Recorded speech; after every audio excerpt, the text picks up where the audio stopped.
욥에 친구가 있었는데 그 친구 중에 한 사람이 엘리바스입니다. 그 엘리바스가 와서 욥에게 너 수문제가 많은 것 같다. 네가 지금 자식 10명이 죽었고 또 재산이 없어졌고 또 병도 났고 그러는 걸 보니까 분명히 숨긴 죄가 많다. 그래서 무슨 숨긴 죄가 있느냐라고 할 때 이런 얘기를 합니다. 형제들의 물건이나 의복을 전당 잡았다. 그러니까 부당하게 이제 재산을 얻었다는 얘기죠. 그 다음에 목마른 자와 줄인 자에게 먹을 것도 주지 않았다. 그러니까 아주 그냥 인색하고 노랭이다 이런 말입니다. 그 다음에 권세 있는 자를 도와서 토지를 탈취하고 고아와 과부를 압제했다. 그러니까 약한 사람들 등가죽을 벗겨가지고 네가 지금 살았다. 그러니까 이런 얘기를 하니까 이 얘기는 뭐죠? 하나님 말씀을 어기면서 정말 악하게 살았다는 얘기죠. 그러니까 욥이 어때요? 화나죠. 그래서 지금 욥은 어렵습니다.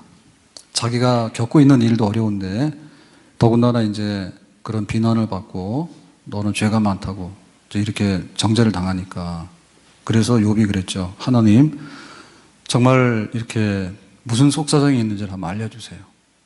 속사정이 있는지 알려주세요. 그리고 지금 내가 겪고 있는 일에 대해서 좀 속 시원하게 끝을 좀 내주세요. 이런 하나님께 기도를 드리는 거예요. 근데 하나님께서 답을 안 하셔요. 그래서 이제 욥이 그랬죠. 표현하기를 내가 앞으로 가도 계시지 아니하고 뒤로 가도 보이지 않고 왼쪽에서도 만날 수 없고 오른쪽으로 돌이켜도 볼 수가 없다 그랬어요. 그러니까는 하나님이 숨은 것 같다. 욥이 하는 말은 그거예요. 그리고 하나님은 지금 침묵하고 계시다. 그러니까 언제 이 침묵을 끝내고 언제 하나님이 숨어 있는데 나올 건가? 하나님 지금 답답합니다. 이런 얘기죠. 이런 심정은 우리도 많이 겪을 겁니다. 우리에게 있어서도 한 해를 살아가면서 속 시원하게 해결된 문제는 해결된 거예요. 근데 이제 그렇지 않은 문제들이 있거든요. 그렇지 않은 문제들에 대해서는 하나님 이거 좀 어떻게 좀 답을 주시든지 아니면 좀 뭐가 보여주셔야 되는데 답답합니다. 우리가 한 해를 결산하고 이제 정리해야 될 때가 됐거든요. 12월 둘째 주입니다. 그러면 우리에게 있어서 필요한 건 뭐냐면 그야말로 정리가 분명한 건 하면 좋겠죠. 버릴 거는 버리고 가져올 건 가져오고 이렇게 하면 되는데 이거는 분명히 버릴 건 아닌데 이거는 분명히 가져와야 되는데 오지도 않고 그러니까 이런 부분에 있어서 우리가 마음의 정리를 해야 되겠다. 욥은 어떻게 침묵하신 하나님 그러나 숨어 계신 하나님 그 하나님 앞에서 자기 자신을 새롭게 해서 나가는가 오늘 이 말씀에 함께 은혜를 받기 바랍니다. 자, 10절 말씀을 보겠습니다. 10절 그러나 내가 가는 길을 그가 아시나니 그러나라고 하는 것은 뭐죠? 하나님이 침묵하고 계시지만 하나님께서 말씀 안 하셔도 좋다 이게죠. 하나님께서 숨어 계시는 것 같아요. 하나님 드러내질 않아요. 그러니까 하나님께서 드러내지 않는다 하더라도 좋다 그겁니다. 그러나 그러니까 내가 원하는 대로 되는 건 아니에요. 그렇지만은 내가 가는 길을 하나님이 아시니까 내가 이 길을 계속해서 가겠다는 얘기죠.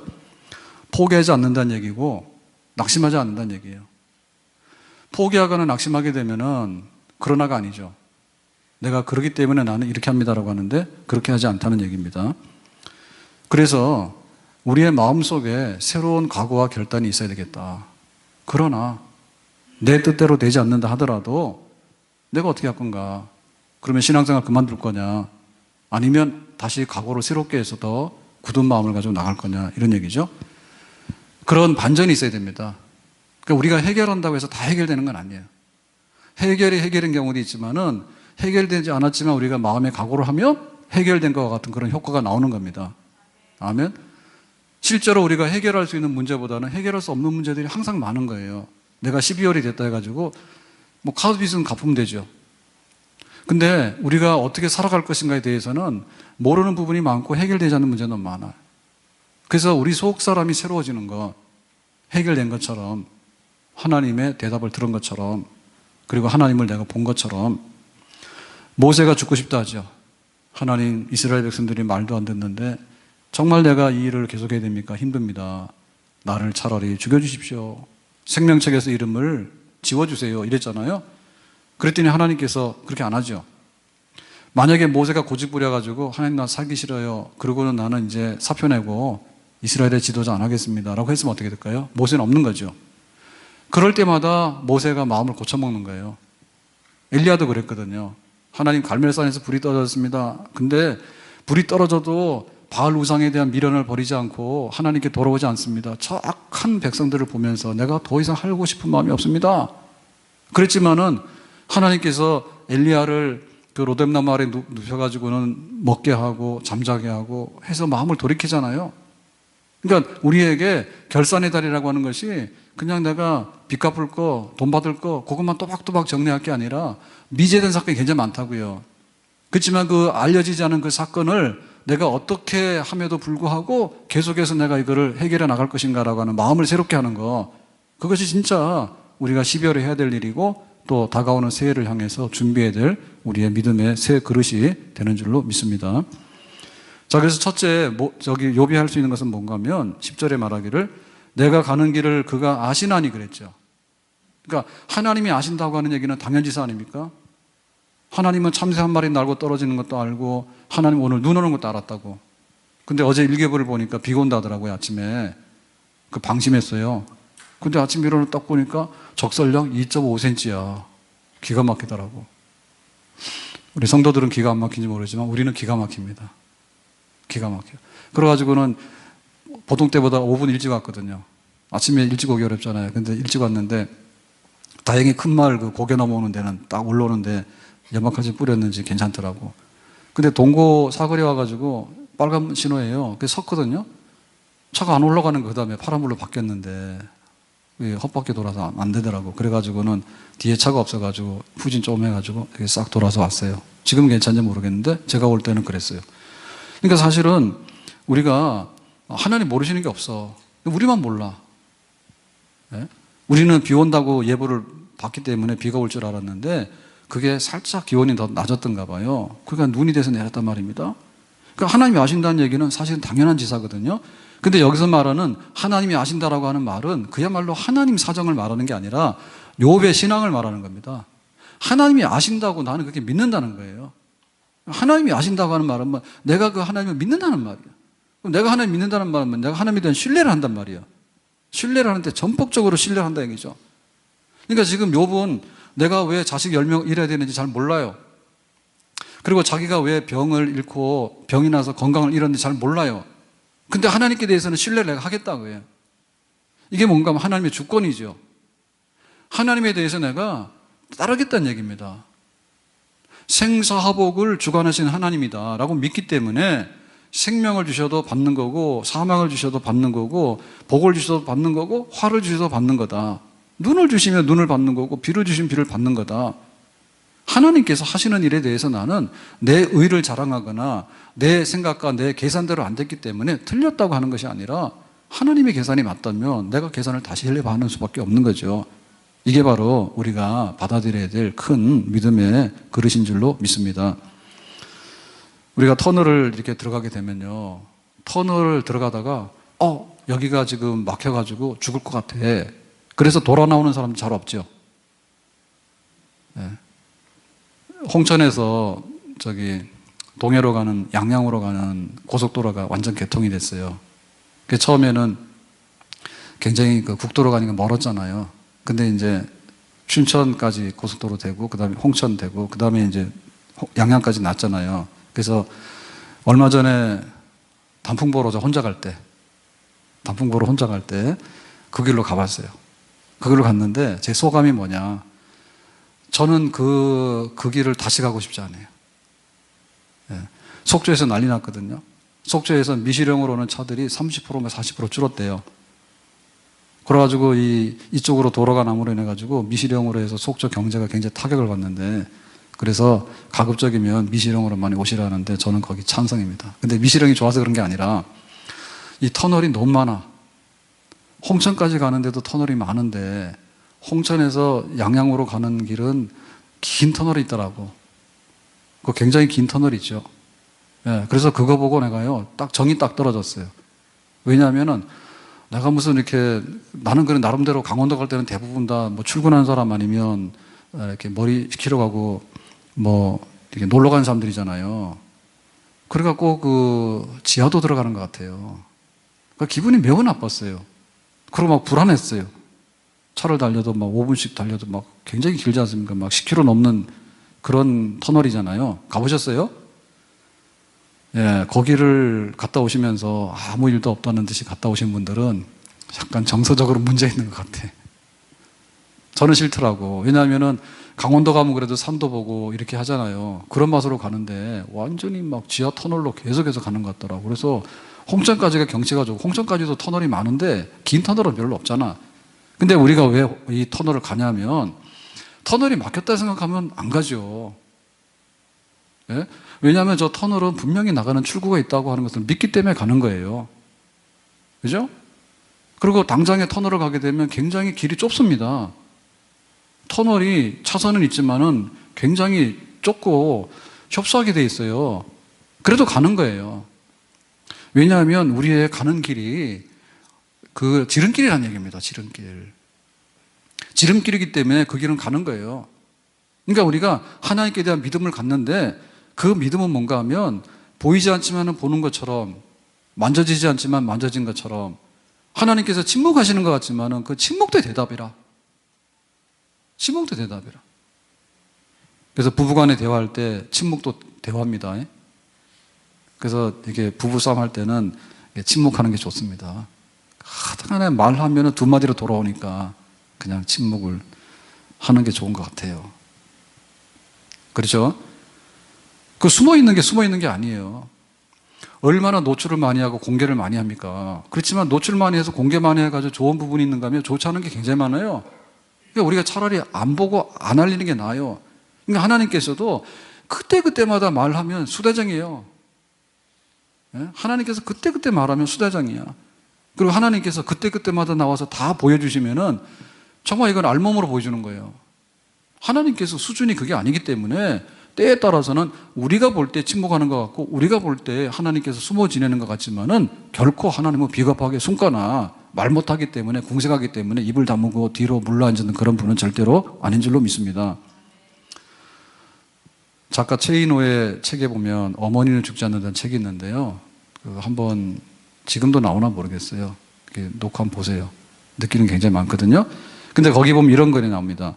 과연 어머니는 생각하였을까? 과연 우리 어머니는 생각하였을까? 한 세 가지 얘기했는데요. 첫째가 뭔가 하면은 18살에 시집을 왔는데 자녀 9명을 출산해서 6명을 살리고 셋은 죽었답니다. 그거 어머니가 생각했을까? 그런 어머니 없죠?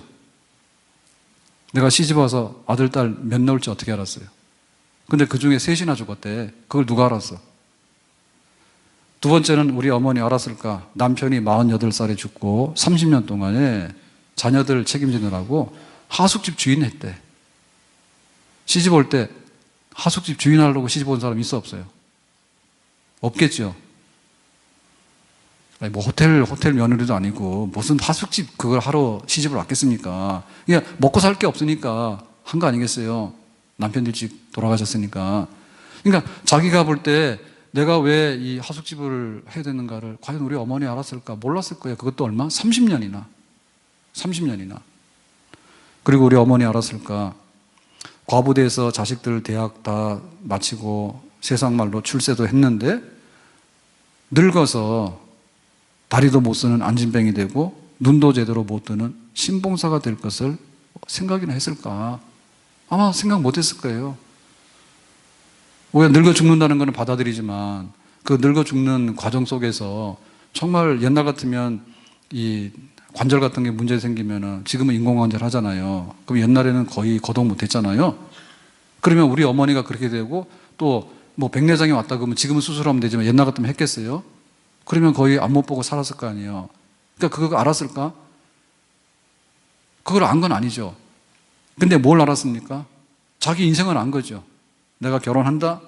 그 다음에 내가 자녀를 양육했으면 어머니가 된다? 그러니까 어머니로서 산 거죠. 예, 어머니로서 가는 길을 가게 되면 내가 모르는 게 많지만 거기에 다 흡수가 돼가지고 그게 다 해소가 되는 겁니다. 아멘? 우리 창립 23주년을 지난 주일날 감사 예배 드렸는데 좀 늦었지만 주보에다가 이제 썼어요. 그 쓴 거는 우리 장로님들 식사하러 가가지고 가서 빈말로 뭐 하기 그래가지고 한 5분 동안 메모 좀 해가지고 갔어요. 그래서 여기다 해야 되겠다 해가지고 주워낸 겁니다. 오늘 집에 가서 읽어보시고요. 근데 23년 전에 교회를 이렇게 세워서 섬겨왔는데 제가 알았을까요? 정말 철없었습니다. 몰랐어요.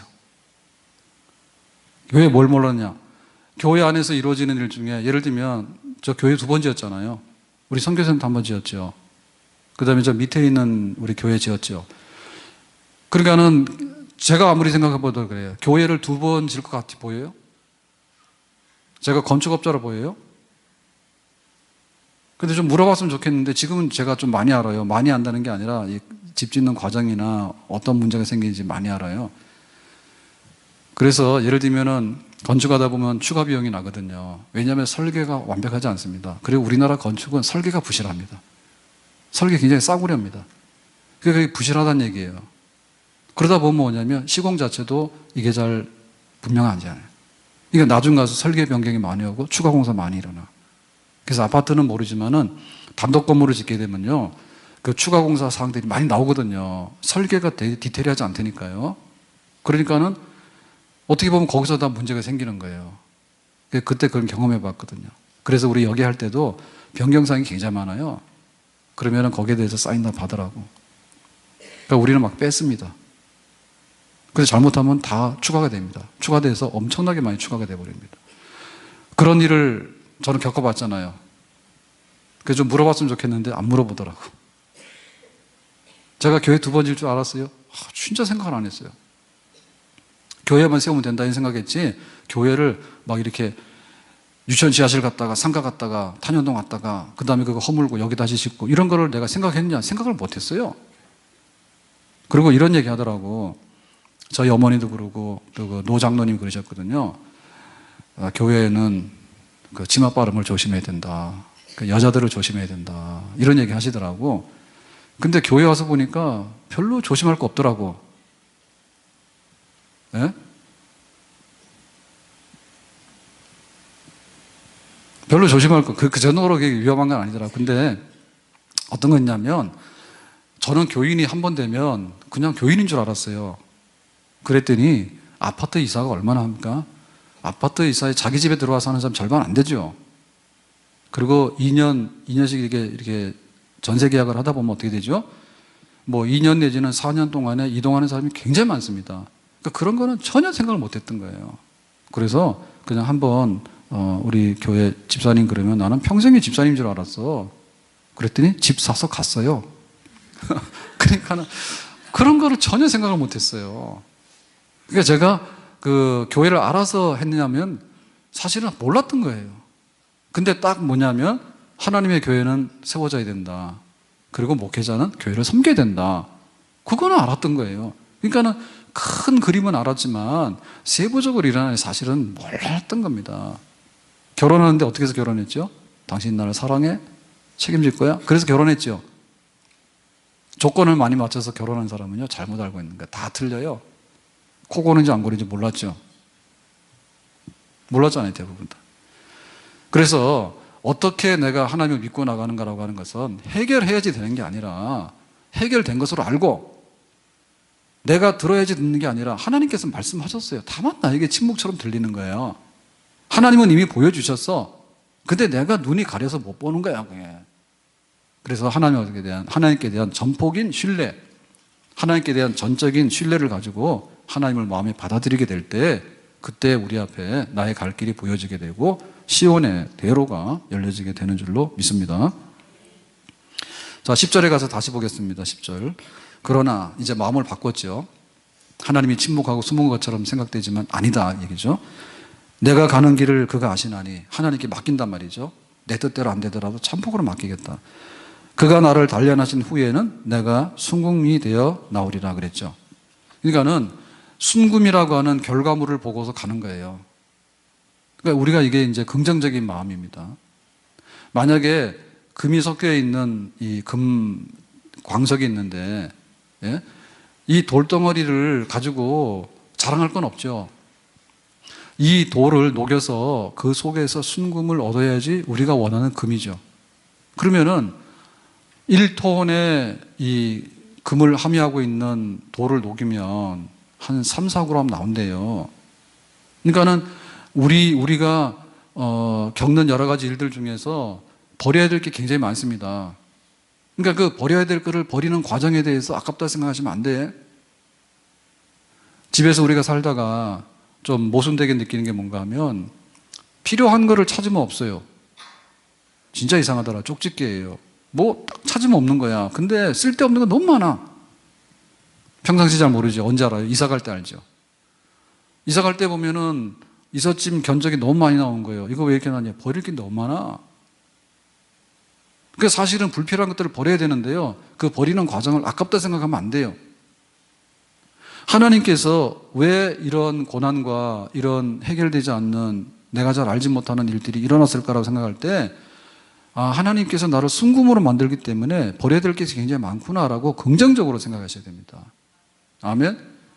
그래야지 우리가 점검이 돼서 나올 수 있는 거예요. 그래서 욥이 나중에 갑절의 복을 받게 되는데 그 금 같은 그릇을 준비하기 때문에 욥이 그런 복을 받게 되는 겁니다. 그러니까 이게 헛된 고생이 아니란 얘기죠. 군대를 가게 되면 사생활을 버려야 돼요. 사생활을 버려야 되는 것은 아깝지만은 그러나 군복무를 충실하게 하게 되고 군복무 후에 자기가 얻게 되는 그 일정한 축복의 양이 있어요. 학생이 공부를 하지 않습니까? 공부를 하는데 공부하는 것이 머리가 아프고 힘들다 해가지고 안 해버리면 그 사람은 학습 부진이 되고 그 사람 나고자 되는 거예요. 그래서 내가 공부하는 과정은 힘들지만은 그 결과물에 대해서는 내가 이 과정을 맞춰서 졸업장을 얻는다든지 혹은 자격증을 딴다든지 이것이 목적이지 머리 아프다라고 하는 것이 공부의 목적은 아니죠. 나올 수 있는 부작용 중에 하나지만은 능히 우리가 감당을 해야 되겠죠. 운동 안 하신 분들의 특징도 뭐냐면 땀 흘리면 피 쏟아서 죽는 줄 알아. 안 그렇습니다. 예, 묵은 땀은 쏟아내는 게 좋습니다. 적당하게 우리가 피곤을 느끼는 것은 건강한 거예요. 그러니까 내가 왜 걸어가냐고. 걸어가는 게 좋습니다. 무조건 차만 타고 다니니까 건강에 안 좋은 거거든요.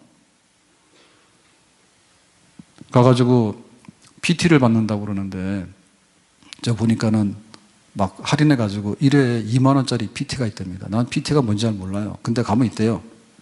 예, 가면 있는데 그거 막 5만 원도 하고 그런다며. 한번 이렇게 해주는데 그 뭐 살도 빼주고 뭐 체지방도 빼고 온갖 거 다 한다는데 근데 굉장히 이제 뱃살이나 체지방 빼려고 노력을 많이 하잖아요. 근데 제가 알기로는 사람에게 있는 근육 중에서 이제 이게 기름을 바꾸어서 이제 근육으로 바꿔야 되는 거 아니에요? PT 하는 게 그런 거 아니에요? 네. 그러면은 근육으로 바꾸려면은 사실은 대부분의 근육이 이 허벅지, 다리 중에 종아리 말고 허벅지 부위나 여기에 있답니다. 그러니까 많이 걸어 다니면 자동으로 배에 있는 기름이 여기로 싹 내려가서 근육이 되니까 좀 걸어 다니세요. 100m만 가도 차를 타고 다니는데 PT 열심히 받아가지고 거기 가지고 막 체지방 뺀다는데 생각을 좀 해보시라. 그러니까 우리가 그 과정에 대해서 굉장히 좋게 생각해야 됩니다. 당연히 심장이 뛰어야 되는 거고요. 당연히 땀이 나와야지 운동이 되는 겁니다. 그래서 하나님께서 우리에게 버리라고 하는 게 있는데 다윗이 이스라엘의 왕이 됩니다. 그럼 다윗이 정금 같은 믿음의 사람, 하나님의 마음에 합당한 사람이 되는데 그 과정은 뭐냐면 사울 왕에게 미움받아서 핍박받아서 쫓겨다녔어요. 그래서 다윗은 숨을 데가 없었어. 나중에는 숨을 데가 없으니까 블레셋 사람한테 가서 망명을 하잖아요. 그러니까 그 과정이 힘들었지만은 다윗이라고 하는 정말로 작품을 만들어내는 과정이 그 과정이 바로 핍박이에요. 그러니까 욥이 나중에 갑절의 복을 받는데 욥이 받는 그 갑절이라고 하는 것은 자기가 이 고난을 통해서 불순물을 버림으로 인해서 금 같은 그릇을 준비했다 얘기죠. 그러니까 우리가 목적하는 바가 뭔가라고 할 때 하나님이 나를 금 같은 그릇으로 새로운 그릇으로 만들어서 뭐를 준비하시려고 하는가라고 하는 그 영적인 목적에다가 목적을 두면 우리가 이해를 할 수 있어요. 하나님 따라갈 수 있어요. 아멘? 지금 욥은 자식을 잃었잖아요. 하나님 나에게 자식을 주세요. 여기에 집착을 하게 되면요, 욥은 망가집니다. 그리고 욥은 지금 재산을 잃었어요. 그러면 하나님 나에게 이런 재산을 빨리 회복해 주세요 라고 하면 망가지는 거예요.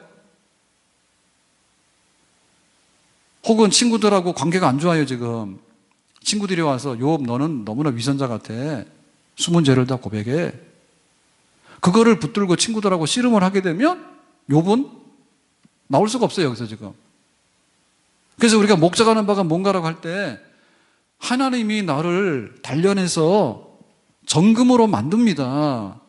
그러니까 하나님 중심으로 내가 하나님의 사람이 되겠습니다. 그러니까 알곡이 되겠습니다. 정말 정금이 되겠습니다. 순금이 되겠습니다. 하나님 내가 영적으로 온전할 수 있도록 하나님 나를 새롭게 빚어주세요 라고 하는 우리 영혼에 소망이 있어야 됩니다. 내가 하나님 앞에 먼저 인정받겠다, 딱 그것만 생각하시면 감당할 수 있어요. 근데 우리 주변에 있는 여러 가지들을 가져와서 이것도 해주세요, 저것도 해주세요 이렇게 하면요, 이건 해결할 수 없어요.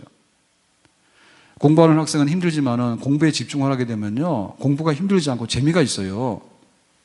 운동하는 사람들도 운동이 중독이 되는 거예요. 그러니까 이걸 안 하면은 오히려 불편하고 내가 하던 운동을 계속해야지 마음이 편한 거예요. 그렇죠? 그러니까 하나님 앞에 내가 인정받는 거, 어떻게 내가 인정을 받을 것인가, 거기에만 전심전력을 하시면 됩니다. 아멘. 두 눈을 가지고 지옥에 가는 것보다도 눈 하나가 빠지더라도 천국 가는 게 낫다 했죠. 우리 육체를 죽이는 자를 두려워하지 말고 우리의 영혼까지 죽이는 하나님을 두려워하라 했죠. 그러니까 지금 욥에게 있어서 관심사는 하나님이 나를 인정하는가 안 하는가 그거예요. 내가 하나님께 인정받으면 되고 하나님께 인정 못 받으면 내가 하나님 인정받도록 내가 하겠다, 그런 얘기죠. 현재의 고난은 장차 나타날 영광과 좋게 비교할 수 없습니다. 그러니까 장차 나타날 영광이 뭔가에 대해서 하나님의 사람으로 내가 어떻게 변해가게 된가에서 거기에 대해서 우리가 집중을 해라 얘기죠.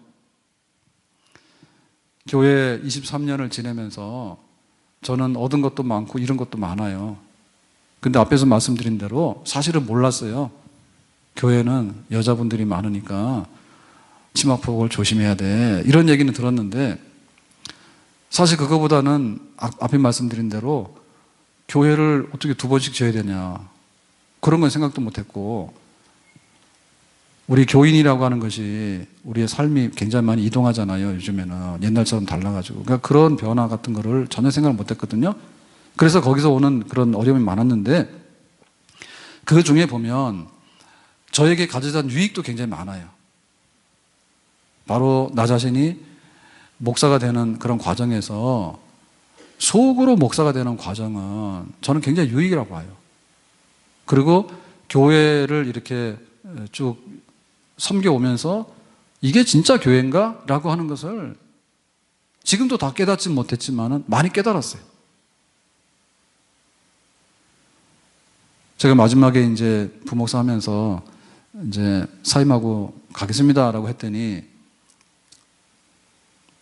교회 담임 목사님이 왜 가냐 좀 해라 그랬어요. 쫓겨난 거 아닙니다. 예? 그랬는데 그래도 나 갑니다 라고 했죠. 그때 나중에 이제 그래도 한 번 더 잡잖아요. 잡을 때 야, 목회를 하려면은 한 2,000명 되는 교회를 가야지 그랬어요. 자, 그 이상은 얘기를 안 하겠습니다. 그러면은 제가 얻은 게 뭐고 이런 게 뭐죠? 만약에 2,000명 되는 교회라고 했으면 저는 교회 시작부터가 2,000명부터가 제 교회 시작일 거예요. 근데 제가 경험했던 교회는 아니에요. 예. 새벽에 새벽기도 2사람도 오고 3사람도 오고 그렇게 시작했어요. 그러니까 저는 그게 교회예요. 그러니까는 교회를 섬기는 과정에서 정말 이게 교회인가? 그리고 성도들은 이런 것이 성도들인가? 그거를 제가 많이 느꼈죠. 그건 제가 얻은 유익이에요. 그래서 우리 속에 하나님 나는 물질 문제나 자녀 문제나 건강의 문제가 왜 속 시원하게 답이 안 됩니까? 라고 할 때 내가 영적으로 바로 서는 것을 내 관심사로 가져야 될 것이고 영적으로 바로 서는 그 과정에 있어서 내가 어떻게 영적으로 바로 서는 것이 나에게 유익이 되는가에 대해서 우리가 정말 하나님 편에 바로 설 수 있는 그런 그야말로 우리가 껍질을 버려야 되는 겁니다. 집에 가서 보면 필요한 건 없는데 불필요한 쓰레기 많잖아요. 그러니까 쓰레기를 버리는데 아낌없이 버려야 되겠다. 하나님, 내가 영혼이 잘 되게 하시고 영적으로 겸비할 수 있도록 내 속사람을 속히 새롭게 해주시기 바랍니다. 여기에 집중해서 새로운 그릇에다가 하나님께서 새로운 것을 담으시는 거죠. 하나님이 담으시는 것은 우리의 영혼의 그릇에 담거든요. 어떻게 우리가 영적으로 금과 같은 그릇으로서 우리가 겸비했는가를 하나님께서 보시는 거예요. 그러니까 우리가 하나님 앞에서 우리가 얻어내야 되는 것은 뭐냐면 내가 영적으로 겸비해서 하나님께서 내가 너를 기뻐한다라고 하는, 이제 됐다라고 하는 그 인정인데, 여기에 우리가 전념해서 하나님의 사람으로 인정받는 그런 자리에 우리가 꼭 설 수 있기를 주님의 이름으로 축복합니다. 자, 그렇다면 문제는 뭐냐면 하나님께 맡깁니다. 내가 순금처럼 나오기 원합니다. 우리가 여기다 다 이해를 했잖아요. 그러면 어떻게 하면은 순금 같은 사람이 될 것인가 라고 하는 것이죠. 비결이 뭘까? 비결이 하나님 말씀입니다. 오늘 12절 말씀을 보겠습니다. 12절에 내가 그의 입술의 명령을 어기지 아니하고, 그러니까 하나님의 입술의 명령이 하나님 말씀이죠. 정한 음식보다 그의 입의 말씀을 귀히 여겼도다. 그러니까 하나님의 그 입에서 나오는 말씀이 내 음식보다도 귀하다. 그러니까는 하나님 말씀을 너무나 사랑하고 달게 여기는 거예요. 그러니까 하나님 말씀으로 영양분을 공급받고 하나님 말씀으로 힘을 얻고 에너지를 얻는 거예요. 그러니까 하나님 말씀이 우리 신앙생활을 지켜나가고 내 갈 길을 다 가는 원동력이 되는 겁니다. 아멘. 제가 지금 주일 지키고 강단 서 있잖아요. 근데 사실 이거는 보면은 굉장히 어려운 면도 있습니다. 저도 한번 주일날 응급실에 실려간 적이 있거든요. 제가 그 전도사 때 중고등부 학생들 데리고 수련을 갔다 왔어요. 그래서 토요일 날 교사들이 폼나게 그 남영동에서 우리 집은 한남동이니까 이태원에서 나와서 거기가 좀 시내예요. 그러니까 거기서 회식을 했어. 토요일로 기억하는데 토요일 날 식사를 다 했는데 그 먹은 게 잘못된 거예요. 그래서 뭐 게장 같은 게 잘못된 것 같아요. 저만 그런 게 아니라 교사 몇 명이 다 응급실 실려갔어. 그래서 결론만 말씀드리면 거기 있는 우리 교사 중에 한 분이 용산구청의 직원이었거든. 그거 가서 뭐라 해가지고 한 번 더 먹었나? 돈을 받아낸다 그래. 근데 주일날 가가지고 순천향병원에 응급실 실려간 거예요. 그래가지고 밤에 급성으로 식중독이 오면은 주사 맞고 막 하잖아요, 닌겔. 근데 그 예배 시간 다 됐는데 안 올 수 없잖아요. 그래서 빼가지고 왔다고. 그런 일들이 있죠. 근데 뭐 수년 동안에 제가 주일날 안 나온 적은 없잖아요. 저를 의심하시는 분들은 그날 안 나오신 분들입니다. 그러니까는 굉장히 육체적으로 여기 꼭 와야 된다라고 하는 것도 힘든 일 중에 하나예요. 뭐 토요일 밤에 잠 못 자면 와야 되는 거예요. 잠 못 잤으니까 아침에 자는 건 아니에요. 와야 되는 거예요. 그런 게 있는데 사실은 그보다 뭐냐면 설교 준비하는 게 또 걱정입니다. 설교 준비 안 되는 때 있거든요. 그래서 우리 옛날에 그 저쪽에 초창기에 유치원 지하실에 있을 때 그때 뭐 혼자 다 할 때 그때는 주일도 혼자 다 하죠. 새벽 기도도 다 하는데 월요일도 다 해야 돼. 그래서 그때 또 월요일 날 또 새벽에 새벽 기도 끝나고 성경 공부를 하자 해가지고 또 성경 공부도 하자니까 해야 되잖아. 출근하기 전에 하자고. 그래서 오래도록 못했지만은 그런 적이 있었어. 그래가지고 어느 날 버스를 탔는데요. 저 능곡중 갔는데 막 이렇게 몸이 이상하더라고. 그래가지고는 버스에서 내린 적이 그냥 멀미가 나가지고 굉장히 무리했어요. 혼자 다 하니까 1년 12달 새벽까지 매일 나가고 매주 나가고. 그러니까 이제 토요일 날 설교 준비가 잘 안 될 때도 있죠.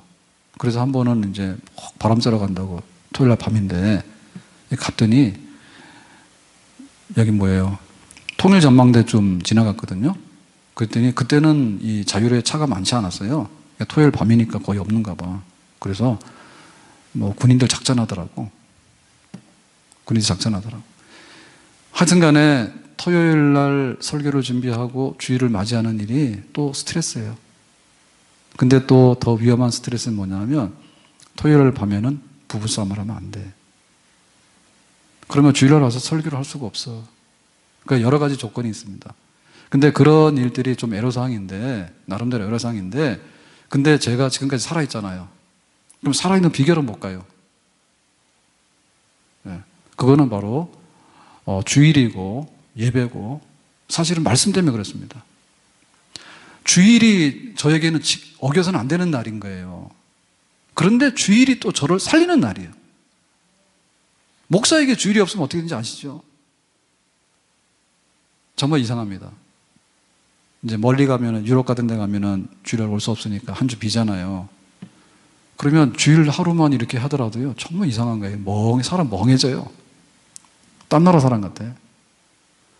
주일이 힘든 날이지만 저에게는 생명의 날이에요.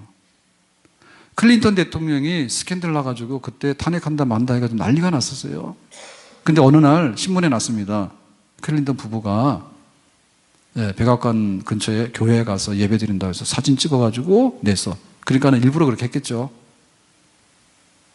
그걸로 끝나는 거예요. 그러니까 우리가 하나님의 말씀대로 주일 예배 드려라 라고 할 때 그 예배 드리는 것은 그냥 만사 제쳐놓고 나와서 예배 드리는 겁니다. 주일을 걸어가게 지키라 했거든요. 그러니까 그 말씀만 붙들고 살면은 정금같이 나오는 거예요. 순금처럼. 아멘. 그러니까 우리가 순금이 되는 것은 말씀이에요. 설교 준비가 힘들죠. 때에 따라서는 막 잘 안 될 때도 있고, 또 일이 막 많아서 밀리게 되면요, 토요일 저녁에 막 밀리고 그러면 정말 힘들어요. 그럴 때 하나님 말씀이 또한 살리는 거예요. 그 말씀을 어렵게 얻었지만 그 말씀을 내놓고 함께 나눔으로 인해 가지고 제가 사는 거예요. 그러니까 말씀 지키기 어렵잖아요. 근데 말씀을 지키는 거예요. 기도하기 어렵죠. 그런데 기도하는 거예요. 아무것도 염려하지 말고 기도하라 했잖아요. 기도를 하게 되면, 말씀대로 하게 되면 하나님께서 우리에게 응답을 주실 뿐만 아니라 우리에게 성령의 충만함을 주시고 우리가 이길 수 있는 힘을 주실 줄로 믿습니다. 아멘. 이웃을 사랑하라 했죠. 엘리베이터를 탔는데 그 엘리베이터 안에 이렇게 써놨더라고. 층간 소음은 이사를 가게 할 만큼 힘들게 합니다. 이렇게 써놨어요. 관리사무실에서 뭘 갖다 붙였겠지. 그래서 마음에 안 들더라고. 아니, 층간 소음 나면 모든 사람들이 다 그런 것도 아닌데 이사 갈 만큼? 이 동네가 이사 갈 동네인가? 그런 거는 별로 안 좋습니다. 불러다가 합의를 보게 하든지 아니면 당사자끼리 해결하든지 해야 되지. 그렇게 엘리베이터 타고 다니는 데다가 층간 소음은 이사를 가게 할 만큼 고통을 줍니다. 이런 거는 좀 아닌 것 같아. 거기까지는 이해했거든요. 근데 어느 날 밑에다가 누가 썼어요. 낙서를 썼어요. 거기 붙인 데다가. 그건 관리사무실에서 한 게 아니에요. 뭐라고 썼는가 하면 살인을 생각할 만큼, 거기다가 살인을 생각할 만큼 이렇게 썼어. 그래서 엘리베이터 타기가 겁납니다. 동네 살기도 겁납니다. 그러니까는 우리가 이웃을 사랑하는데 정말 사랑해야 되거든요. 그것이 결국에 우리가 사는 길이에요. 부모를 공경하는 길이 사는 길이에요. 자녀를 믿음으로 양육하는 길이 사는 길이에요. 하나님 말씀으로 어떻게 자녀를 양육할 것인가? 하나님 말씀대로 내가 어떻게 살 것인가? 계명을 놓고 생각해보고, 그래, 하나님 말씀이 이러니까 고민할 거 없어. 그냥 내가 지금 할 수 있는 건 이거밖에 없어. 그렇게 나가는 거예요. 욥이 지금 온갖 비난을 다 듣지 않습니까? 하나님은 침묵하고 계시잖아요. 그러니까 욥이 할 수 있는 것은 뭔가 하면 지금 나에게는 어떤 답이나 구체적인 증거들이 오는 건 아닙니다. 그렇지만 내가 해야 될 도리는 뭐냐면 나는 지금 원망하지 않습니다. 나는 오늘도 나와서 하나님께 예배를 드립니다. 친구들이 와서 나에게 죄가 있다 합니다. 그러나 나는 이웃에게 해를 가한 적이 없습니다. 내가 해야 될 것을 똑바로 하고 있습니다. 하나님 말씀대로 나는 지금 움직이고 하나님 말씀대로 살고 있습니다. 이것이 우리를 지켜나가고 버텨나가는 힘입니다. 오늘 오후에도 좀 말씀드리는데 교사하기 어렵거든요. 제가 겪는 거하고 비슷한 거예요. 주일날 빠질 수가 없어요. 그러고 와가지고 공과 공부를 준비를 하고 와야 되니까 그냥 막 나타날 수가 없는 거예요. 그리고 자기가 가서 죄를 실컷 짓고 학생들 앞에 서가지고 너희들은 거룩하게 살아야 이런 말 못하는 거예요. 교사 힘들죠? 힘들죠? 근데 반대로 생각해 보세요. 그거를 감당함으로 인해서 올 수 있는 축복이 얼만가. 웬만하면 주일날 빠지잖아요. 근데 웬만하면 못 빠집니다. 일주일 내내 성경 한 장도 안 읽습니다. 그런데 어쨌든 간에 교사를 하게 되면 자기가 공부를 해와야 됩니다. 아이들 앞에 서가지고 자기는 기도도 안 하면서 여러분 기도를 많이 하셔야 돼요. 이런 말 못합니다. 결국에 내가 말씀을 섬기는 사람이기 때문에 그 말씀이 주는 능력을 내가 갖고 있는 거예요. 그게 내가 받을 수 있는 복이에요. 아멘? 교사 하시죠? 허원 집사님 웃으시는데 두 번째 당했습니다. 오늘 지난주에도 한번 당했는데 제가 목사가 될 수 있었던 것은요, 제가 교사를 했기 때문에 목사가 된 거예요. 교사 안 했으면 저는 목사나 목회에 대해서 전혀 생각을 안 했을 거예요. 근데 갔더니 저보고 출석부 부르래요. 출석 부르는 거예요. 그 다음에 갔더니 이 선생 또 반을 맡으래. 그래서 제가 고3을 맡았잖아요. 제가 성경 잘 몰랐어요. 그렇게 하다 보니까 내가 이거 재밌다, 이거 정말 좋다 해가지고 저는 목회해야 되겠다 이런 생각을 하게 된 거죠. 그러니까 우리가 신경 써야 되는 것은 뭔가 하면 하나님 이게 너무 힘듭니다. 이거 아무리 많이 해봐야 소용이 없습니다. 하나님 내가 이 말씀대로 살고 있습니다. 나는. 근데 이 말씀은 우리가 읽어야 되는 거고요. 이 말씀은 묵상을 해야 되는 거예요. 되새김질 해야 돼요. 말씀은. 묵상을 하지 않으면 이거는 그냥 날아가요. 묵상을 하게 되고 그 다음에 뭐냐면 내 몸으로 배워야 돼요. 내 몸으로 배우는 거예요. 다니엘과 다니엘의 세 친구들의 믿음이 굉장히 신실하다 하잖아요. 그래서 산의 진미를 줬는데 우리가 안 먹어요. 왕이 준 거를. 왜 그랬습니까? 우상에게 바치신 제물이니까 먹을 수 없어요. 두라평지에 금신상에다 절하라. 절할 수 없어요. 왜? 내 앞에 다른 신을 두지 말라 했으니까 절할 수 없어요. 기도하지 마라 했는데 나는 기도를 계속할 거예요. 하루 3번씩 기도했으니까 나는 기도를 포기할 수 없어요. 그랬잖아요. 그러니까 이 다니엘과 그 세 친구들의 그 믿음은 어디서 나온 건가 하면 하나님을 진실히 섬겨야 되고 하나님 말고는 우상 숭배하거나 이렇게 섞여서는 안 된다라고 하는 것을 성경을 통해서 배웠는데 성경 통해서 배운 거를 몸으로 배운 겁니다. 어디서 실습했습니까? 예루살렘이 바벨론 군대에 의해서 멸망하는 걸 봤어요. 하나님의 도성은 안전하다 했거든요, 지금까지. 근데 바벨론 군대가 와가지고 공격을 하는데 이 예루살렘 성이 무너진 걸 봤고 하나님의 성전이 거룩한 성전이 언제나 거룩한 성전으로 이방인들은 여기에 얼씬도 못한다고 생각을 했는데 성전이 불타는 걸 봤어요. 그리고 그 불타면서 이스라엘 백성들이 포로로 잡혀가는 것을 봤어요. 자기들이 포로예요. 그러니까 예루살렘의 귀족이고 왕족인 사람들이 예루살렘의 멸망과 성전이 불타는 것과 자기들이 포로로 와가지고 바벨론에 옮겨져가 지금 살고 있거든요. 그러니까 매를 맞아서 정신 차렸죠.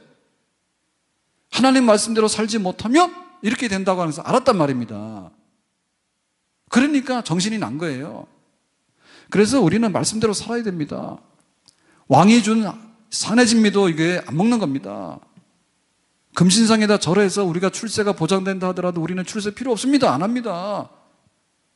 사자굴 속에 기도하면 사자굴 속에 들어간다 하더라도 우리는 사자굴 속에 들어가더라도 기도는 계속 할 수밖에 없습니다 라고 했던 것은 몸으로 배운 말씀입니다. 몸으로 배운 말씀.